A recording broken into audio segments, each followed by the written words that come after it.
Hello guys, कैसे हो आप सभी। उम्मीद है सभी अच्छे होंगे। तो आज एक नई वीडियो लेकर आए हैं। उसी चैप्टर का जो बचा हुआ पार्ट था आगे है वो हम आज करेंगे। तो भाई शुरू करते हैं हमारी वीडियो आज की। ये शॉर्ट आंसर टाइप क्वेश्चन है इस चैप्टर के जो बचे हुए हैं वो करते हैं आगे। क्वेश्चन फर्स्ट है, सरस्वती सिंधु सभ्यता नगर की योजना की क्या विशेषताएं थी।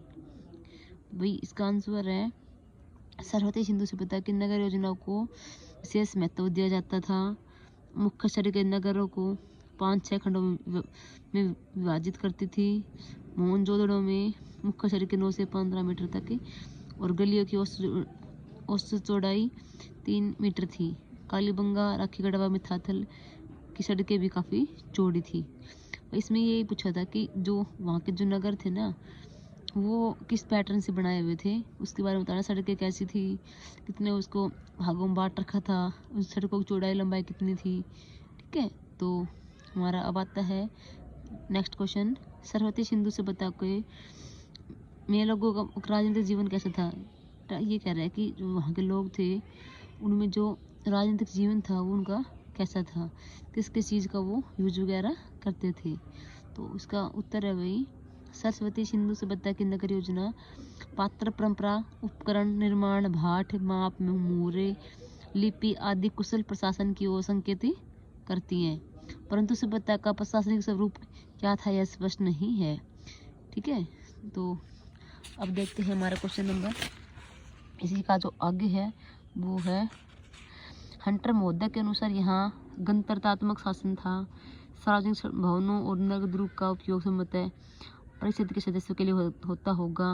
सेकंड है, व्हीलर के अनुसार इस सभ्यता के राजनीतिक जीवन में धर्म को प्रमुखता प्राप्त थी। विद्वानों का मत है कि सरस्वती सिंधु सभ्यता की हड़प्पा और मोहनजोदड़ो नामक 2 राजधानियां थी यहाँ पे, यहीं से पूरी सभ्यता का प्रशासन चलाया जाता था।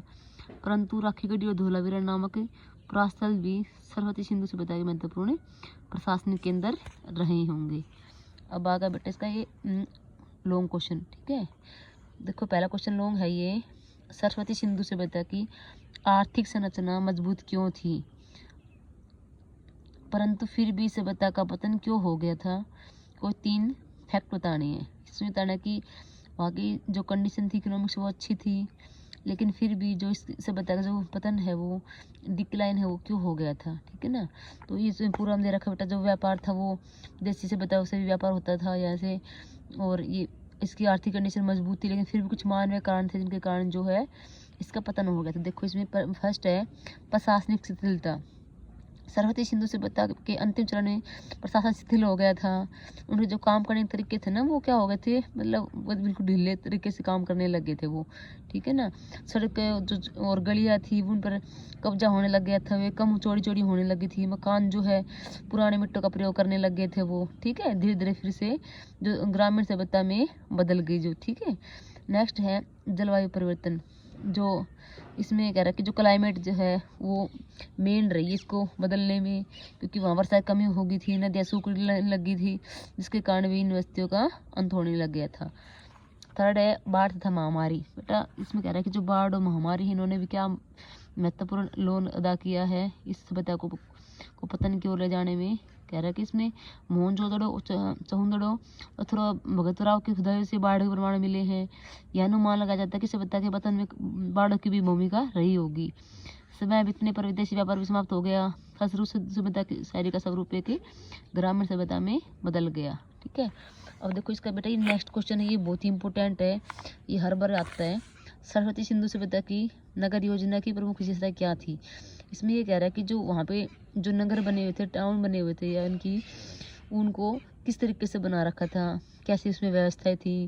देखो फर्स्ट पॉइंट है आवास क्षेत्र था दुर्ग, यानी कि जो जहाँ पर रहते थे ना उनके बारे में है, किस तरीके से उन्होंने उसको बना रखा था। पूर्व पश्चिम टिल्ले बना रखे थे, और दीवार वगैरह थी वो कैसी थी वहाँ पर। ठीक है, रहने में उसमें जो उनके वर्ग बांट रखे थे, उन्होंने किस इलाके में कौन से वर्ग रह रहे थे, नागरिक, आम नागरिक कहाँ थे, व्यापारी कहाँ थे, और जो काम करने वाले व्यक्ति कहाँ थे। इस तरीके से उन्होंने इस चित्र में दुर्ग को बांट रखा था। सेकंड है सड़क तथा गलियां, कह रहा है कि जो गलियां थी ना उनको जो सड़कें थी उन्होंने उसको 6 खंडों में बांट रखा था। जो सड़कें थी वहाँ की 9 से 15 मीटर और गलियां जो थी 3 मीटर की थी, ठीक है।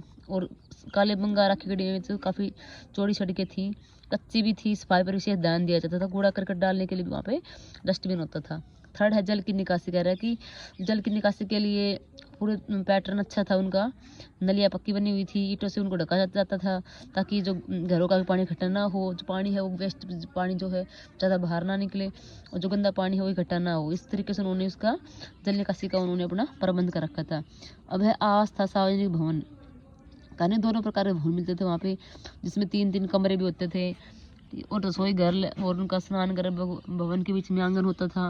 उनके पास जो धनी व्यक्ति थे उनके पास कुआं होता था, शौचालय होता था, और सीढ़ी वगैरह भी वहाँ पर उनकी मिलती थी, रोशनदार खिड़कियाँ, फर्श वगैरह भी वहाँ पे मिलते थे। और जो भवनों में जो ईंटें थी वो 1.23 इंच और 1.124 हिस्सों के माप से वहाँ पे प्रयोग की गई थी। अब है मृत संस्कार, कह रहा कि वहाँ पर जो समाधि वगैरह थी उन सब के रखने के भी उन्होंने अपने क्या थे बना रखे थे, ठीक है। अब आता है नेक्स्ट क्वेश्चन थर्ड है जो हम नेक्स्ट वीडियो में करेंगे, ठीक है। जो एक लास्ट क्वेश्चन बचा है वो हम नेक्स्ट वीडियो में